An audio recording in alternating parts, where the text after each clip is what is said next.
Hello dear students, आपका अपने YouTube channel Sam study zone में फिर से एक बार स्वागत है। और आज हम बात करने वाले हैं कंप्यूटर मेमोरी के बारे में। कंप्यूटर मेमोरी क्या होती है, कौन सी मेमोरी कहाँ पर लगती है, कौन सी मेमोरी किन किन जगहों पर यूज़ आती है, और एचडीडी, एसएसडी और हार्ड डिस्क, ये सारी चीज़ें, पेन ड्राइव वगैरह किस कैटेगरी में आती हैं, क्या ये प्राइमरी मेमोरी होती हैं या नहीं होती हैं, रैम और रोम क्या है, इसके बारे में आपको पूरी इन्फॉर्मेशन मिलने वाली है। इसके लिए आपको इस वीडियो को पूरा शुरू से लेकर लास्ट तक जरूर देखना होगा, तब जाकर के आपको पूरी इन्फॉर्मेशन मिल। तो चलिए वीडियो शुरू करते हैं और बताते हैं आपको कंप्यूटर मेमोरी क्या है।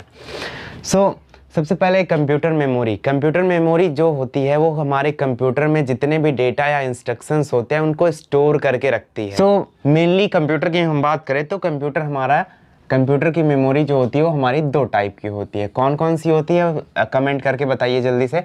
आपको पता होगा वैसे भी जो मेमोरी होती है वो हमारी दो टाइप की होती है, प्राइमरी मेमोरी और सेकेंडरी मेमोरी। ठीक है, प्राइमरी मेमोरी और सेकेंडरी मेमोरी। अब आपके दिमाग में सवाल ये आ रहा होगा कि सर ये प्राइमरी मेमोरी और सेकेंडरी मेमोरी इसका क्या मतलब है। अभी हम बताते हैं आपको। प्राइमरी मेमोरी जो होती है हमारी, इसको हम मेन मेमोरी कहते हैं, कंप्यूटर की मेन मेमोरी कहते हैं। चीज़ मैं और आप सबको बता दूं, प्राइमरी मेमोरी हमारी जो होती है वो वोलाटाइल होती है। कहने का मतलब ये है कि यह अस्थायी मेमोरी है। कौन सी? अस्थायी मेमोरी है। और सेकेंडरी मेमोरी कौन सी है? अस्थायी मेमोरी है। ठीक है, अस्थायी मतलब टेम्पररी और अस्थायी मतलब परमानेंटली। ठीक है, आप लोगों की जो फोटोज होती हैं वो इसमें सेव होती हैं और जो टेम्पररी डेटा होता है वो आपका इसमें सेव होता है। ठीक है, और फिर इसके बाद बात हम करते हैं प्राइमरी मेमोरी के पार्ट्स हैं। प्राइमरी मेमोरी भी हमारी 3 पार्ट में होती है। ठीक है, कितने पार्ट में? ठीक, देखो, एक होता है पार्ट और एक होता है टाइप। यहाँ प्राइमरी मेमोरी का ये प्रकार नहीं है, इसका पार्ट है। ठीक है, ये तीनों मिल करके तब हमारा प्राइमरी मेमोरी बनाते हैं। क्लियर? अब चलिए, तो प्राइमरी मेमोरी में आता है सबसे पहले रैम। आपको इसका फुल फॉर्म पता होगा, कमेंट करके जल्दी बताइए। और दूसरा होता है कैशे मेमोरी। ठीक है, प्राइमरी मेमोरी में 3 पार्ट्स होते हैं, रैम मेमोरी, कैशे मेमोरी और रोम मेमोरी। ठीक है, इसका फुल फॉर्म और इसका फुल फॉर्म आपको पता होगा, कमेंट करके ज़रूर बता दीजिएगा। चलिए, सेकेंडरी मेमोरी की बात हम बाद में करते हैं, पहले आते हैं प्राइमरी मेमोरी पर। प्राइमरी मेमोरी में आपको दिखाई दे रहा होगा रैम। अब ये कौन सी मेमोरी है? Random access memory, full form इसका आपको पता चल गया होगा। और रोम हमारा रीड ओनली मेमोरी। इस प्राइमरी मेमोरी का बेसिकली काम पता है क्या होता है? जैसे हम बात करें सलमान खान की, तो आपके दिमाग में जस्ट अभी सलमान खान की इमेज आ चुकी होगी, कुछ इस टाइप की, बॉडीगार्ड वाली। ठीक है, तो सलमान खान की इमेज तो आ चुकी होगी, लेकिन क्या यह सलमान खान की इमेज आपके दिमाग में अभी तक थी? अगर मैं बात करूं तो हाँ थी, लेकिन कहाँ थी? आपके दिमाग में सेव की गई थी। ठीक है, आपके दिमाग में सलमान खान का डेटा सेव किया गया था एज अ परमानेंटली डेटा। ठीक है, और अभी जैसे ही मैंने बात की सलमान खान की, तो वो डेटा आपके माइंड ने एक्सेस किया और उसको लेकर के चला आया किसमें? रैम में। सेम टू सेम वैसे यहाँ पे भी होता है रैम और रोम में, जो डेटा हमारा सेव होता है। ठीक है, जैसे हमने अपनी फोटो या कोई भी एक डॉक्यूमेंट है। ठीक है, बेसिकली कोई एक डॉक्यूमेंट है। ठीक है, कोई एक एप्लीकेशन है जो हमने टाइप करके रखी हुई है। ठीक है, उसको सेव करके रखा हुआ है, तो सेव होने के बाद वो किस में जाता है? सेकेंडरी मेमोरी में जाता है, ये आप सबको पता होगा। तो सेव करने के बाद यहाँ पर सेकेंडरी मेमोरी में कौन कौन से पार्ट्स आते हैं? जैसे हमारा एचडीडी हो गया, हार्ड डिस्क ड्राइव हो गया, एसएसडी हो गया, ठीक है, सॉलिड स्टेट डिस्क हो गया, और इसमें पेन ड्राइव, ठीक है, एसडी कार्ड, और जो पहले कई सारी चीज़ें चलती थी, जैसे इधर हम इसको इधर साइड में भी एरो कर ले रहे हैं, सीडी हो गई, डीवीडी हो गया। ठीक है, ये सारे हमारे किसके पार्ट्स हैं? सेकेंडरी मेमोरी के पार्ट्स हैं। ठीक है, ये यहाँ पर पेन ड्राइव को हम लोग फ्लैश ड्राइव भी कहते हैं। इन सब चीज़ों को नोट करके रखे रहिएगा। ठीक, और भी ऐसे करके मतलब सेकेंडरी मेमोरी में हमारी वो मेमोरी आती है, वो स्टोरेज डिवाइसेस आते हैं जिनको हम लगा सकते हैं, हटा सकते हैं। जैसे यहाँ पर हार्ड डिस्क है, हार्ड डिस्क क्या करता है? यहाँ पे सेकेंडरी मेमोरी है, इसमें ये सारा डेटा सेव रहता है। कौन सा वाला? जैसे हमारे पास फोटोज़ हो गए, वीडियोज़ हो गए, डॉक्यूमेंट्स हो गए, ये सारे हार्ड डिस्क में या कंपैक्ट डिस्क में या डिजिटल वीडियो डिस्क में या सॉलिड स्टेट डिस्क में या पेन ड्राइव में या SD कार्ड में, ठीक है, इन सब में सेव रहता है। क्या रहता है? सेव रहता है। ये सारा डेटा हमारा क्या रहता है? सेव रहता है। जैसे अभी हमने सलमान खान की बात की थी, तो वो आपके दिमाग में सेव था, तो जहाँ पर सेव था वो आपकी सेकेंडरी मेमोरी थी, और जहाँ पर अभी आ चुका है वो आपका प्राइमरी मेमोरी है। कौन सा? प्राइमरी मेमोरी है। और जैसे ही आपने याद किया वो तुरंत आपके इसमें प्राइमरी मेमोरी में, कहने का मतलब टेम्पररी डेटा में आकर बन करके आपकी मेमोरी में आ गया, ठीक है। रैम होता क्या है? Random access memory. ये करता क्या है? रैंडमली एक्सेस करता है। किसको एक्सेस करता है? डेटा को एक्सेस करता है। कौन से डेटा को एक्सेस करता है? जो हमारा यहाँ पर सेव रहता है, इस वाले मेमोरी में हमारा जो भी डेटा सेव रहता है उसको रैम क्या करता है? एक्सेस करता है, और एक्सेस करके हमें रिजल्ट प्रोवाइड कराता है, ठीक है। और अब देखिए यहाँ पर रैम आपकी दो प्रकार की होती है, ठीक है। रैम आपकी दो प्रकार की होती है, ये दो इसके टाइप हैं, एस रैम और डी रैम, ठीक है। एस रैम और डी रैम ये प्रकार हैं किसके? रैम के। S is stand for static और ये dynamic. Static random access memory और डायनामिक रैंडम एक्सेस मेमोरी, दोनों में फ़र्क पता है क्या है? थोड़ा सा फ़र्क है। स्टैटिक रैंडम एक्सेस मेमोरी में क्या होता है कि जो भी डेटा हमारा सेव रहता है उसको हमें रिफ्रेश करना पड़ता है। रैंडम, ये स्टैटिक रैंडम एक्सेस मेमोरी में जो भी डेटा हमारा रहता है टेम्परेरी डेटा, उसे हमें रिफ्रेश करना पड़ता है, खुद से रिफ्रेश करना पड़ता है। लेकिन डायनेमिक रैंडम एक्सेस मेमोरी में ऐसा नहीं होता। इसमें जो भी डेटा होता है वो अपने आप सेवरल टाइम्स, मतलब मैनी टाइम्स अपने आप ये रिफ्रेश होता रहता है। डेटा को स्टोर करने के लिए, डेटा को स्टोर करके रखने के लिए, टेम्परेरी डेटा को स्टोर करके रखने के लिए ये क्या करता है? बार बार रिफ्रेश करता रहता है, ठीक है। एस रैम जो है काफ़ी एक्सपेंसिव है, लेकिन डी रैम ज़्यादा एक्सपेंसिव नहीं है। ये इसकी लॉन्ग लाइफ होती है स्टैटिक रैम की, लेकिन डी रैम की ज़्यादा लॉन्ग लाइफ नहीं होती है।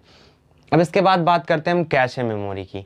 कैशे मेमोरी भी एक प्रकार का टेम्पररी मेमोरी ही होता है, लेकिन इसमें पता है क्या होता है? इसमें कुछ ऐसे डेटा हमारा सेव होता है, क्या होता है? कुछ ऐसा डेटा हमारा सेव होता है जिनको हम क्विकली एक्सेस कर सकते हैं, क्विकली एक्सेस कर सकते हैं। कहने का मतलब, इसको मैं एक उदाहरण के तौर पर बता दूं। आप अगर इंटरनेट यूज़ करते हैं तो इंटरनेट यूज़ करने में जो एप्लीकेशन आप पहली बार खोलते हैं या जो वेबसाइट आप पहली बार ओपन करते हैं, उसको पहली बार ओपन होने में काफ़ी ज़्यादा समय लगता है, मतलब जो भी सेकंड लगता है कुछ ज़्यादा समय लगता है। लेकिन अगर आप उसी वेबसाइट को दोबारा ओपन करते हैं, रीओपन करते हैं, तो क्या होता है? क्या देखते हैं आप कि वो वाली वेबसाइट पहले से काफ़ी कम समय ले करके वो वेबसाइट आपकी ओपन हो गई है। ऐसा इसलिए होता है। और साथ ही साथ आप लोगों ने स्टेटस वगैरह देखते हो, स्टेटस तो देखते ही होगे, व्हाट्सएप का, फेसबुक का, इंस्टाग्राम का, या इंस्टाग्राम पर रील्स देखते होगे, ठीक है। तो ये सारी चीज़ें क्या होता है भाई? देखो, आपका कंप्यूटर है, वो डेटा कैसे एक्सेस करता है? जो आपके इसमें सेव होता है, ठीक है, जो आपका सेकेंडरी मेमोरी में सेव होता है। लेकिन क्या आप लोग स्टेटस देखते हो आपके सेकेंडरी मेमोरी में सेव होता है? क्या वो वीडियो आपके फ़ोन में या आपके कंप्यूटर में डाउनलोड होता है? ऐसा नहीं होता। तो वो वाला वीडियो कैसे देख पाते हो आप? उस वीडियो को देखने के पीछे का जो रीज़न है वो आपका कैशे मेमोरी ही है। कैशे मेमोरी करता क्या है? ये भी एक मेमोरी का प्रकार है, प्राइमरी मेमोरी का प्रकार है, जो कि करता क्या है? एज ए सेकेंडरी मेमोरी की तरह यूज़ में लाया जाता है। लेकिन इसमें हम क्या करते हैं, जो भी डेटा होता है ये हमारा परमानेंटली सेव हो जाता है, लेकिन इसमें क्या होता है? टेम्परेरी डेटा सेव रहता है। इसमें भी टेम्परेरी ही डेटा सेव रहता है, ठीक है। अगर आप क्रोम पर जा करके, ब्राउज़र पर, जो भी ब्राउज़र आप यूज़ करते हैं वहाँ पर जा करके देखेंगे तो चैट डाटा के नाम से आपको स्टोर हुआ डेटा आपको दिखाई दे जाएगा, ठीक है। अदरवाइज़ आप स्टोरेज में भी जा करके चेक कर सकते हैं कैशे मेमोरी को, ठीक है। तो ये क्या करता है? इसमें भी डेटा हमारा सेव रहता है, ठीक है, लेकिन कैसे? टेम्परेरी डेटा सेव रहता है। और इसमें जो भी डेटा सेव रहता है वह कुछ समय के बाद डिलीट हो जाता है, कुछ समय के बाद ही डिलीट हो जाता है, ठीक है।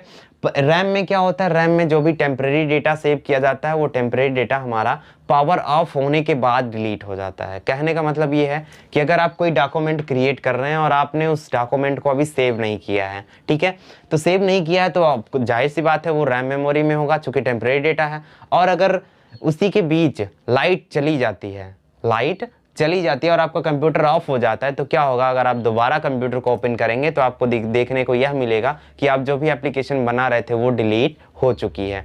सो इससे बचने के लिए हम लोग यूपीएस का इस्तेमाल करते हैं, फिलहाल वो मैं पुरानी वीडियो में बता चुका हूँ, ठीक है।